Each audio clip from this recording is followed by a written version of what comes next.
नमस्कार. चला आज आपण वडे बनवले होते ना, त्याची भाजी बनवूया तेला पाण्यातली. हे बघा, थोडेसे गरम करायला ठेवले, जास्त भाजायचे नाही, जास्त भाजले का वडे शिजते नाही. मग थोडेसेच गरम करून घेऊ आपण. तर त्याला थोडंसं तेल टाकून घेऊ आपण.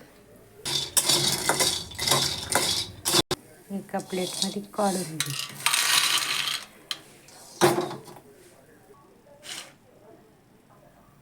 चला आता भाजी बनवून घेऊ. त्यासाठी थोडेसे जिरे, थोडा हिंग, कोथिंबीर थोडी घातली, आपले वडे,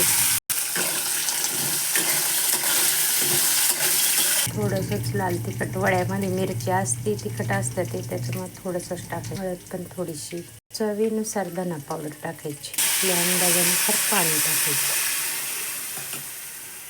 चवीनुसार मीठ थोडंसंच टाकायचं. बघा मग टेस्टी तेला पाण्यातली वड्याची भाजी